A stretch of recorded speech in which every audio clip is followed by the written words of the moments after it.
अस्सलाम वालेकुम। आप देख रहे हैं प्रोग्राम न्यूज रिव्यूज। मैं हूं आपकी मेजबान नबीहा एजाज। आज के प्रोग्राम में जिसमें आप तमाम देखने वालों को खुशामदीद कहते हैं।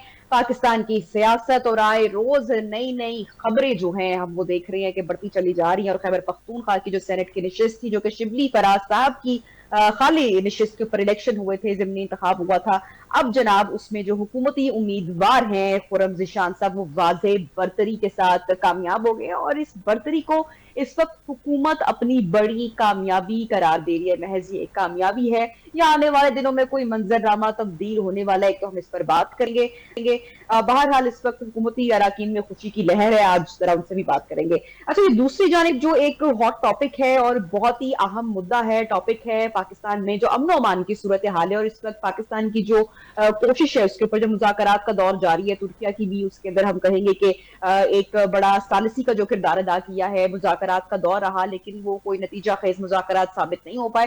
ख्वाजा आसिफ की स्टेटमेंट आई है, वो कह रहे हैं कि जो अफगान मुज़ाकरात हैं उसमें अभी तक किसी किस्म की कोई खातिर खा पेशरफ्त नहीं हुई है, किसी सब में मुज़ाकरात नहीं पहुंचे हैं। और अब तक जो पाकिस्तानी वक्त है वो इस वक्त भी इस्तांबुल में मौजूद है। तो कोशिश की जाएगी कि एक बार फिर से कि जो अफगान तालिबान या जो अफगान हुकूमत है उनसे अपने मुतालबात मनवाए जा सकें या जो है मुज़ाकरात वो कामयाब हो पाए। तो कोशिश ये की जा रही है जो इस्तांबुल में मौजूद है वक्त के मुज़ाकरात का आगाज जो है वो एक बार फिर से होगा। अच्छा जी, इसके साथ साथ जो मुल्की सियासत है और जो पाकिस्तान तहरीक इंसाफ एक पॉपुलर जमात है, उनके जो अंदर के अंदरूनी इख्तलाफात हैं वो थमने को नहीं है। और इस बार मशाल यूसुफ साहिबा है, उन्होंने तनकीद की है। तनकीद उन्होंने मारूफ वकील सलमान अकरम राजा साहब पर की है। और जो उन्होंने पॉइंट सामने रखा है वो उन्होंने कहा है कि खान साहब बानी पीटीआई जेल में है, उनकी अहलिया जेल में है, उनको कंबल तक भी प्रोवाइड नहीं किया जा रहा। तो ये इसके ऊपर कोई एक्शन क्यों नहीं दे रहे, कोई अमली कदम क्यों नहीं उठा रहे हैं। और जो दीगर इख्तलाफात है वो भी आज हम जाने की कोशिश करेंगे, बात को आगे बढ़ाएंगे।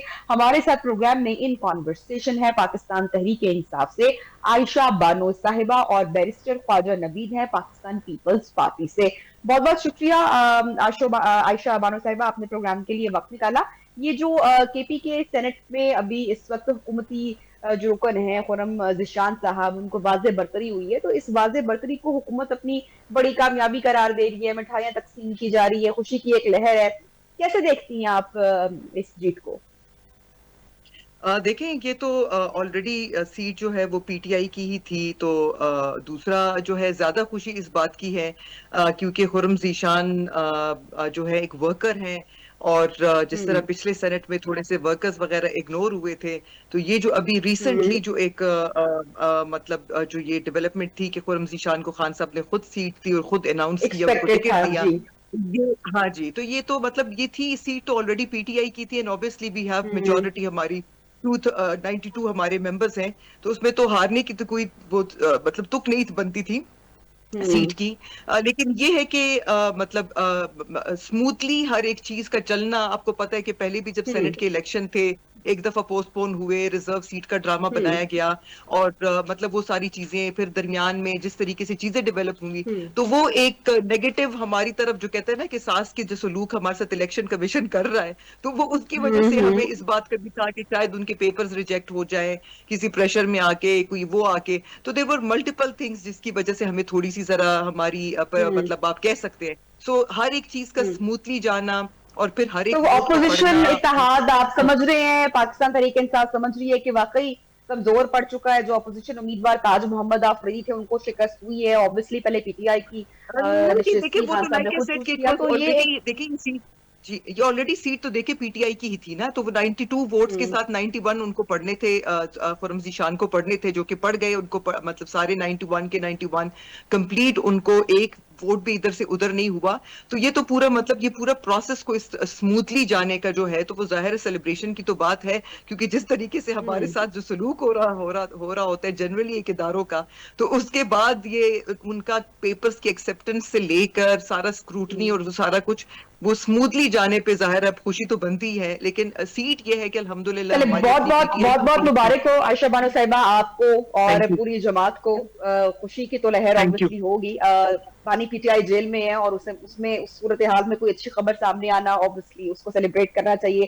ख्वाजा नवीद साहब, बहुत बहुत शुक्रिया प्रोग्राम में आपने ज्वाइन किया। अच्छा, इससे पहले शिबली फराज की नाअहली हुई थी, जिस सीट पर आज जो है खुर्रम शहजाद साहब को, ज़ीशान साहब को वाज़ेह बरतरी हासिल हुई है, और शिबली फराज की जो नाअहली हुई थी असासे नाज़ ज़ाहिर करने की बुनियाद पर हुई थी।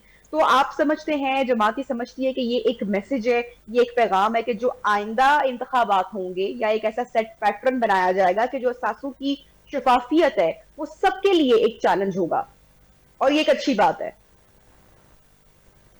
सही बात है। ये अच्छा आयशा साहिबा ने बहुत अच्छा भी एक्सप्लेन किया है कि चूंकि ऑलरेडी ये सीट उनकी अपनी थी, तो इसका जीतना कोई अचंभे की बात नहीं है।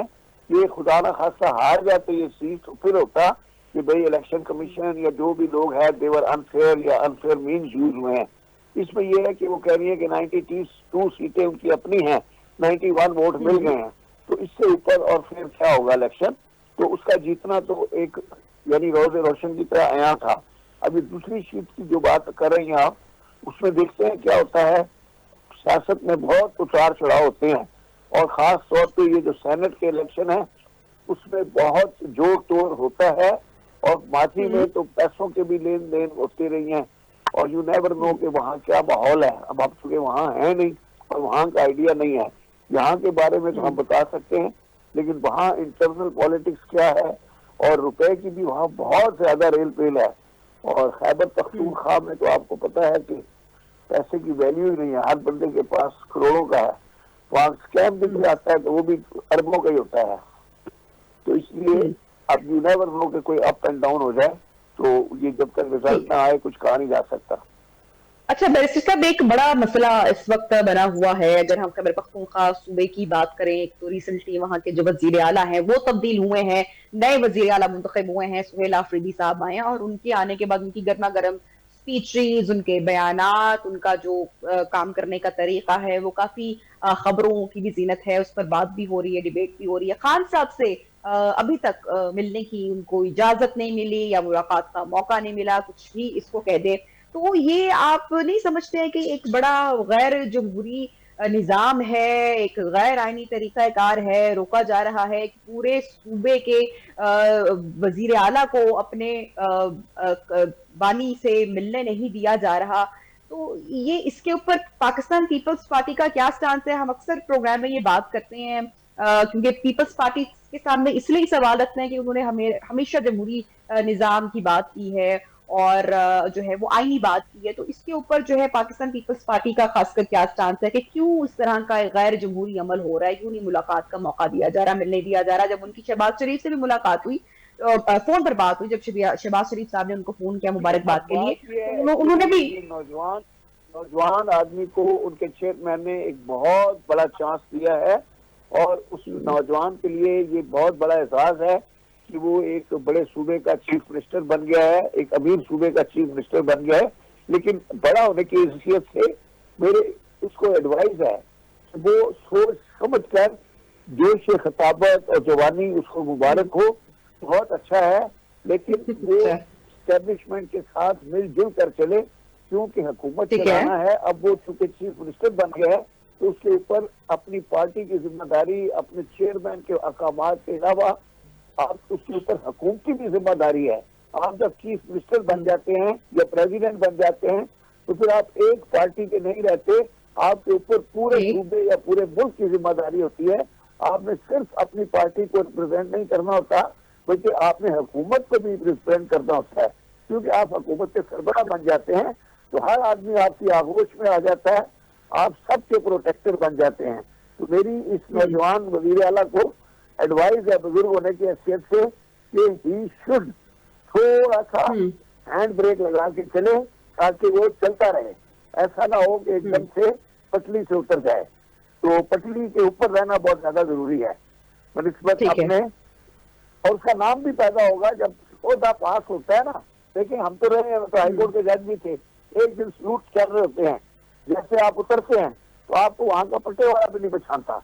आज ये चीफ मिनिस्टर है, प्रोटोकॉल सारी दुनिया आगे पीछे है, जैसे बंदा उतरता है तो वो गेट से अंदर भी नहीं आने देते। नहीं, प्रोटोकॉल की नहीं बात करते बैरिस्टर ख्वाजा नवीद साहब, उन्होंने तो वो जो गाड़ियां हैं वो भी उन्होंने वापस भिजवा दी, पंजाब भेज दी, पंजाब से बलूचिस्तान चली गई। मैं उसको समझा रहा हूँ कि सारी चीजों को साथ लेके चले, गाड़ियां चढ़ाइयां वापस ना करे, बेशक इस्तेमाल करे, वो उसके ओहदे की कीमत है। आपने बड़ी दिलचस्प एक आपने कमेंट किया, मैं इसी कमेंट को आयशा बानो साहिबा की जानिब थ्रो करना, ये आयशा बानो साहिबा फरमा रहे हैं कि बहुत अच्छे हैं वजीर आला सुहेल आफरीदी साहब, लेकिन इदारों के साथ मिलकर चलें। पाकिस्तान हाँ, तहरीक तो इंसाफ पूरी क्यों सूबे इदारों को के साथ चलाना मिलकर है, नहीं चल एक रही है? पार्टी को नहीं काजी साहब चलाना, ने ये पॉइंट सूबे को सामने चलाना रखा है। है। बड़ी अच्छी बात ख्वाजा साहब ने बताई, और बड़ी अच्छी उन्होंने बातें की, और बड़े अच्छा उन्होंने वो एक मैसेज दिया। लेकिन देखिए, बात यह है कि इदारों के साथ, इदारों के बगैर तो आप चल ही नहीं सकते है ना। लेकिन एज जी लॉन्ग बिल्कुल। एज इदारे अपनी आईनी रोल जो डिफाइंड है उसके हिसाब से अगर चलें तो फिर बहुत अच्छा है। देखिए, आपके सूबे में, आपके मुल्क में अगर वफाक और प्रोविंसेस कब स्मूथली कब चल सकते हैं, देखें वो मुझे कहने की जरूरत नहीं है, आई एम श्योर कि आपको भी पता है और आपके व्यूअर्स को भी पता है बिल्कुल कि सही जब है। हर एक बंदा अपना एक डिफाइंड और डेजिग्नेटेड जो रोल है उसके हिसाब से अगर चले तो अपने कोई अपने इशू ही दायरे नहीं में रहे, आएगा। बिल्कुल सही कह रही हैं आप, जी जी बिल्कुल सही कह बिल्कुल, रही हैं। अपने दायरे के हिसाब से चले तो क्यों मसला अपने आएगा? दायरे आपको के क्या अंदर लगता है रहे कि और बच्चा ज्यादा हीरो ना बने, बस अपना चलता रहे ठीक है, दायरे के अंदर। देखिए, बिल्कुल बिल्कुल खान साहब, आपने आयशा बड़ी साहिबा को अच्छी बात मुकम्मल अच्छी कर रहे हैं, फिर मैं आपसे फिर सवाल रखती हूँ मैं आपके जी सामने। जी वेलकम आयशा वेलकम। साहिबा। बिल्कुल बिल्कुल, देखिए हीरो तो उसको अल्लाह ने बना दिया है, हमें तो बनाने की बना उसको दिया, जरूरत ही बन नहीं है। गया उसको अल्लाह ने माशाल्लाह, अल्लाह ने उसको एक इज्जत दी है। डेजिग्नेशन दे अल्लाह दी उसको है। कायम रखे, बेनजीर साहिबा 35 अल्लाह साल उसकी की इज्जत उम्र को में कायम प्राइम रखे। मिनिस्टर बनी थी, और उन्होंने बड़ा अच्छा, हम उनकी बड़ी इज्जत करते हैं प्राइम मिनिस्टर उन्हें साहिबा, पूरा शहीद हाँ हाँ नजीर भुट्टो। उन्होंने 35 साल की उम्र में पूरा मुल्क चलाया, देखें, और मतलब बिल्कुल। She was known, she was an icon. तो इसी तरह मेरे ख्याल से सुहेल अफरीदी, अगर वो भी 35-36 साल के हैं तो उनको भी एक मौका देना चाहिए, और आई एम श्योर के बहुत बिल्कुल नहीं, सारे वो तो लोगों से अच्छी ज्यादा बात है, देखो कॉम्पिटेंट है, आप इंशाल्लाह लेवल पे डिलीवर हैं। करेंगे। लेकिन जहां तक, सॉरी ख्वाजा साहब, मैं कंप्लीट कर लूं क्योंकि दरमियान में आप बोलते हैं मुझे मेरी बात फिर रुक जाती है। द थिंग ख्वाजा इज साहब, दैट फिर उनकी बात हम प्लीज नहीं सुन प्लीज। पाएंगे, सवाल रखना मुश्किल हो जाएगा। उनकी उनकी बात मुकम्मल हो जाए, फिर मैं आपकी जी जाने भी बढ़ रही हूँ। जी जी। जी, देखिए, सिंपल सिंपल सी बात है, हमें ये तो हो ही नहीं सकता कि वफाक और प्रोविंसेस जो है वो फंक्शन करें इफ देयर आर नो, कहते हैं ना कि आपस में अगर लाइजॉन, या अगर आपस में उनका वो नहीं होगा, वो तो हो ही नहीं सकता। लेकिन इज्जत का और दूसरा जो डिफाइंड एक रोल है उसके हिसाब से, देखिए, ये तो एक बड़ी गैर मुनासिब सी बात थी कि एक पूरे पाकिस्तान की सबसे बड़ी एक पार्टी जो है, और आपको भी पता है और सुनने वालों को भी पता है कि सबसे ज्यादा वोट जो है किस पार्टी को पड़ा, जिस तरीके से फिर सारा कुछ वो हुआ। लेकिन उसके बावजूद आके मतलब हमारे एक इदारे के बड़े आके और यहाँ पर पेशावर में आके प्रेस कॉन्फ्रेंस कर लेते हैं कि जी हम इस बंदे को चीफ मिनिस्टर नहीं बनने देंगे। तो देखें, ये इस तरह की प्रोवोकिंग बातें करके, इस तरह की ठीक प्रोवोकिंग है। बातें नहीं करनी चाहिए। आप इदारों का हम बड़ी रिस्पेक्ट करते हैं, हमारी अपने मुल्क के इदारे हैं, किसी दूसरे मुल्क के तो नहीं है, हमारे अपने मुल्क के इदारे हैं, चाहे वो पुलिस है, चाहे वो फौज है, चाहे वो कोई भी इंस्टीट्यूशन है, चाहे वो जुडिशरी है, सबका काम है इस मुल्क को चलाना। बट वो मुल्क स्मूथली चलेगा तब जब हर एक बंदा जी अपने आइन के और अपने उसके हिसाब से, अपने डिफाइंड जो उनका रोल है उसके हिसाब से चले। कोई चैलेंजेस नहीं है, कोई मसला ही नहीं है। क्या प्रॉब्लम फिर क्या आनी है अगर ये सारी चीजें इनको फॉलो किया जाए? और जहां तक चीफ मिनिस्टर का काम है, तो ही इज यंग, मेरे ख्याल से जो उन्होंने ये जो प्रेस कॉन्फ्रेंस की भी, मुझे उसका एक फायदा जो बड़ा नजर आया वो ये था कि हमारी सारी पार्टी यूनाइट बहुत हो गई उससे। जिस तरह आप पहले जिक्र कर रही थी कि डिफरेंसेस, आप यकीन करें there are no differences now, नहीं, everybody is differences on the पर मैं सेम आऊंगी। पेज। कुछ कुछ आपको न्यूज है, कुछ इतलात हैं आपकी पार्टी की जानिब से ही आयशा नहीं साहिबा, नहीं नहीं, सवालात कुछ भी उठाए गए नहीं है। हैं। देखिए, हमारी एक खबर नहीं है, एक हमारी देखिए, खबर नहीं है। डिफरेंस नहीं नहीं, कोई बात नहीं है। देखिए, डिफरेंस ऑफ ओपिनियन जरूर आ सकता है, वो तो देखिए, एक पार्टी क्या, दो घर में, एक घर में दो बहन लेकिन भाइयों में आए भी आपस आए में रोज डिफरेंस ऑफ पाकिस्तान ओपिनियन आ तहरीक सकता है। इंसाफ के ही डिफरेंसेस सामने आते हैं, किसी और जमात के नहीं आते हैं। और आप नहीं समझते हैं कि नहीं जो नहीं दीगर नहीं नहीं जमातें नहीं, हैं आप उनको फिर बिल्कुल मौका मिलता है एक बिल्कुल बात करने का? नहीं नहीं, आप अली, देखिए, लेकिन मेरी अली बात अब्दुल सुने गंडापुर अभी साहब तक। ने भी बहुत संगीन इल्जाम लगाए अलीमा खान साहिबा पे, उसके कुछ रोज के बाद जो है वो देखिए, सारा मामला हो गया इस्तीफे का।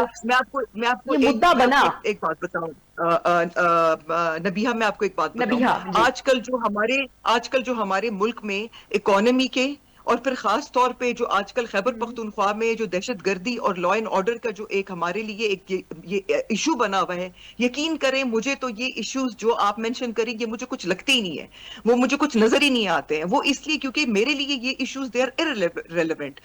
मशाल ने कुछ बोल दिया, दूसरे ने कुछ बोल दिया, ये इश्यूज इररिलेवेंट है। ये हर पार्टी में, हर जगह पे ये इश्यूज हो सकते हैं। एट द मोमेंट हमारी मईशत कहां पर जा रही है, एट द मोमेंट हमारे लोगों का हाल क्या है, पाकिस्तान से 30 लाख से तो ज्यादा आयशा अप्रैल साहिबा, में हल हमारे तो इतना हो पाकिस्तान चुका है। तहरीक इंसाफ को निकालना है ना सूबे में।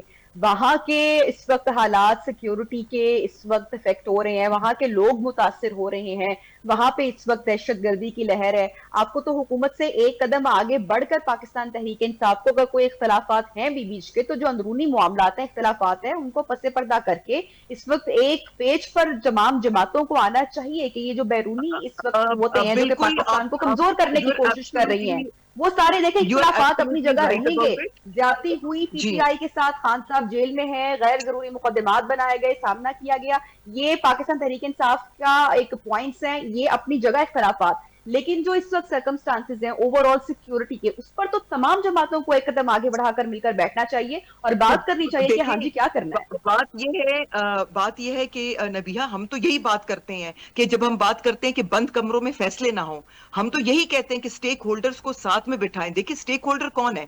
आपका स्टेक होल्डर जो है आपके इलेक्टेड रिप्रेजेंटेटिव्स जितने भी हैं, चाहे वो एमएनएज है चाहे वो एमपीएज हैं, वो हैं आपके इलाके के मलिक हैं, आपके इलाके के खान हैं, आपके इलाके के जितने भी इन्फ्लुएंशियल लोग हैं जिनकी फॉलोइंग है, they are the stake holders. आप सिर्फ और सिर्फ कमरे में बैठ के देखें। आप, मेरा इतना ताल्लुक लकी मरवत से है, आप मुझे बताएं लकी मरवत, आपको पता है कि लकी मरवत में क्या चल रहा है क्या नहीं चल रहा है? या आप बैठ के यहाँ पे बैठ के फैसला तो नहीं कर सकती हैं ना, ख्वाजा साहब जो है वो बैठ के फैसला कर सकते हैं। सो द थिंग इज कि हम तो यही बात कर रहे हैं और बार बार यही कर रहे हैं कि अगर दहशतगर्दी है, टेररिज्म है, आप उसको लोग आप उसमें स्टेक होल्डर्स को इंगेज करें। हम लोग बिल्कुल, हम तो खुद यही बात कर रहे हैं कि भाई आप जब तक स्टेक होल्डर्स को नहीं बिठाएंगे, मसला कैसे हल होगा? आपके साथ जब तक आपके लोकल रिप्रेजेंटेशन आपके साथ एक पेज पे नहीं होगी, आप मसला कैसे हल निकाल सकते हैं? तो ये जो बंद कमरों में फैसले की बात होती है, ठीक उसका है, ये मतलब नहीं होती है कि आप बंद कमरे में, हमारा मतलब बंद कमरे में फैसला करने का मैं मतलब ये है कि आप स्टेक होल्डर्स को नहीं इन्वॉल्व कर रहे हैं।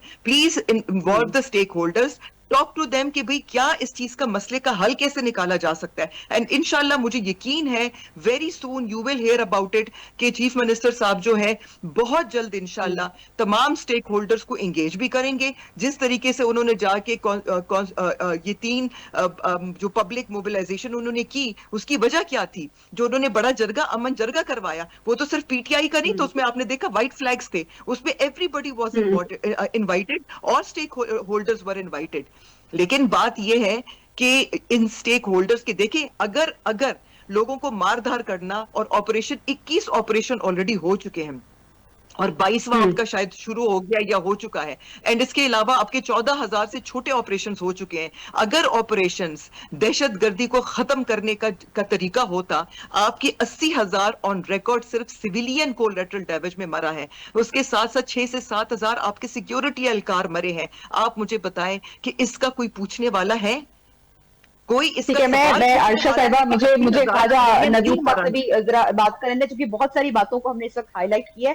अच्छा, ख्वाजा साहब, आप ये बात कर रहे थे कि पाकिस्तान तहरीक इंसाफ को चाहिए कि इदारों के साथ मिलकर, एस्टेब्लिशमेंट के साथ मिलकर जो है वो अपने मामला तय करें, और इस तरह से जो भी बात है, मैं मेरा ये मैं let me complete my question. मैं ये सवाल कर रही हूँ कि अगर इदारों के साथ, सियासी जमातों के साथ और हुकूमत के साथ इख्तलाफात भी हैं पीटीआई के, इस बात को हम मान लेते हैं और वो बात नहीं करना चाहते, तो भी क्या उनसे उनका आईनी जमहूरी हक छीना जाएगा और मुलाकात की खान साहब से इजाजत नहीं दी जाएगी? ये कहाँ पे लिखा हुआ है, कौन से आइन में लिखा हुआ है कि इस तरह से जो वर्कर्स हैं, जो वजीर आला हैं, जो सीनियर कयादत है या जो फैमिली है, उनको मुलाकात की इजाजत नहीं मिलेगी? इससे जो आईनी बहरान है मुल्क में, डोंट यू थिंक सो कि वो बढ़ेगा, मजीद बढ़ेगा? सवाल मेरा वही आपसे।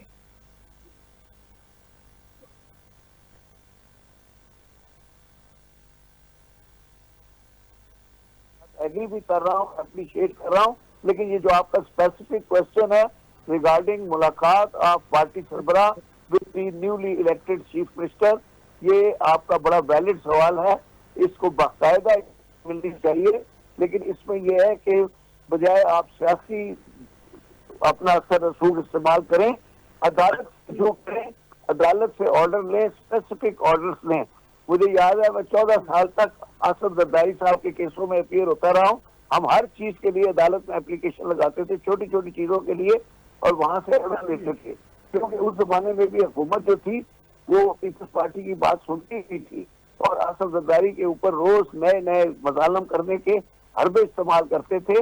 खास तौर पे जब जाम सादक अली साहब की हुकूमत थी तो बहुत ही हथकंडे बुरे इस्तेमाल किए गए, लेकिन आसम साहब का भी हौसला था। लेकिन हमने कंटिन्यूस एप्लीकेशन, एक रिजेक्ट होती थी दूसरी लगा देते थे, दूसरी होती थी तीसरी लगा देते थे, लेकिन कहीं ना कहीं रिलीफ मिल जाती थी। और अब इसमें भी इनको चाहिए कि अदालत से रुजू करें। अदालतें नीचे ट्रायल कोर्ट से लेके सुप्रीम कोर्ट तक है, तो one after the other application लगाते रहे। इनके पास भी पूरी लॉयर बैटरी है, और ये बैरिस्टर गौर भी यंग आदमी है, ही कैन मूव एप्लीकेशन, और ये खुद भी सारा इस चीज से साथ रहा है, इत्तेजाज साहब के साथ काम करता रहा है, सारा इसको पता है। जमाने में पीपल्स पार्टी के केसों को भी लुक आफ्टर करते हैं लोग से, इसको भी पूरा तजर्बा है, ही कैन डू इट। और दे शुड पेशेंटली, झगड़ा वगड़ा करने की जरूरत नहीं है, पेशेंटली इजाजत लें अदालत से, अदालत के हुक्म का एहतराम करें और फिर उसके ऊपर इम्प्लीमेंटेशन करवाएं, तो मेरा ख्याल है मसला हल रहेगा। मुलाकात हो जाएगी। बाकी मेरा व्यू है कि मुलाकात जरूरी है, इजाजत देनी चाहिए। इजाजत ना दे के अनजस्ट कर रहे हैं, तो जरूर देनी चाहिए। जाहिर है उनकी पार्टी का सरबराह है, उसने उसको अपॉइंट किया है, अपॉइंटमेंट के बाद एक मुलाकात तो होनी चाहिए। कम से कम वो अपने बंदे को आशीर्वाद तो दे, कोई शाबाश दे, कोई गाइड करे, अच्छी बात बताए, तो they should allow him to meet. जी, मेरी आवाज पहुंच रही है खालिद साहब आप तक? बहुत बहुत अच्छी आ रही है, मेरी ठीक है। सही आ रही है। अच्छा, ये दूसरा मामला जो है, ये दूसरा मामला है, ख्वाजा आसिफ की भी स्टेटमेंट सामने आई और पाकिस्तानी वफ्द इस वक्त तुर्किया में मौजूद है और एक बार फिर से ख्वाजा आसिफ कह रहे हैं कि मुज़ाकरात की हम कोशिश करेंगे कि मामलात जो हैं वो किसी बेहतरी की जानिब बढ़ सकें। अब ओवरऑल हमने केपीके की भी बात की और जो इस वक्त दहशतगर्दी की लहर है उसका भी हमने जिक्र किया अपनी गुफ्तगू में। आप इस वक्त क्या समझते हैं कि अगर काबुल का रवैया ना बदला, चूंकि मुझे वाइंड अप भी करना है, ब्रेक की तरफ भी जाना है, इसलिए मैं सवाल पूछना चाहूंगी, तो फिर पाकिस्तान की सरहदी हिकमत अमली आप समझते हैं कि उसमें कोई बड़ा फैसला आ सकता है, जारहाना हो सकती है और होनी भी चाहिए क्योंकि पाकिस्तान की अमन की बात है? नहीं, देखिए ये उसको मौका दिखाना उसका नहीं है। इस्तांबुल में हो रहे हैं मुज़ाकरात और ख्वाजा आसिफ साहब बहुत ही बाइस और सीनियर आदमी है और काफी उसको कमांड है, मुज़ाकरात के बादशाह रहे हैं। अभी भी मुज़ाकरात कर लेंगे और मना लेंगे, बट उसको जारी रखें और कोशिश करें कि इनको मना लें। देखें, जारहाना हिकमत अमली मैं बिल्कुल उसकी फेवर में नहीं हूं, ना एडवाइस करूंगा। मेरा कहना यह है कि आपस में मिलकर चलें, क्योंकि अफगानिस्तान हमारा पड़ोसी मुल्क है और खास तौर पे केपीके के आधे लोग उनकी रिश्तेदारियां उधर हैं, आधे लोगों की रिश्तेदारियां पड़ोसी मुल्क अगर दहशतगर्दी करवा रहा है तो क्या किया जाएगा? ख्वाजा बड़ी सख्ती आई है, वो कह रहे हैं कि 40 साल से जिसको हमने मेहमान बनाकर रखा, सर आंखों पे रखा, उनकी आंखों में जरा शर्म नहीं है? भाई ये तो अपना जाहिर की वो है, सूरत हाल है, उनको ऐसा नहीं करना चाहिए। हमने उनको पनाह दी, हमने अपने घर उनके लिए खोल दिए, अपने मोहल्ले खोल दिए, उनको मकान किराए पे दिए, मुफ्त भी दिए, और उनको चाहिए कि अब जब सब कुछ हो गया है तो कम से कम उन्हीं लोगों का ख्याल कर दें। ये जो दहशतगर्दी करते हैं तो जो बंदे मरते हैं उसमें वही बंदे मरते हैं जो कि इनके वो थे, जिन्होंने इनके ऊपर एहसान किए हुए हैं, तो उनकी कम से कम जान की और उनकी फैमिलियों की हिफाजत करें, उनकी दौलत की, उनके पैसों की हिफाजत करें, एसेट्स की हिफाजत करें और दहशतगर्दी को रोकें। वो बड़ा जरूरी है और दहशतगर्दी रोकने के लिए पाक फौज बड़ा मौसर किरदार अदा कर रही है और वो करना पड़ेगा। देखिए, बात यह है कि अगर एक तरफ कोई बंदा बम या गोली लेकर है तो फिर उसको नहीं दिए जा सकते, उसको भी फिर बम और गोली देनी पड़ती है।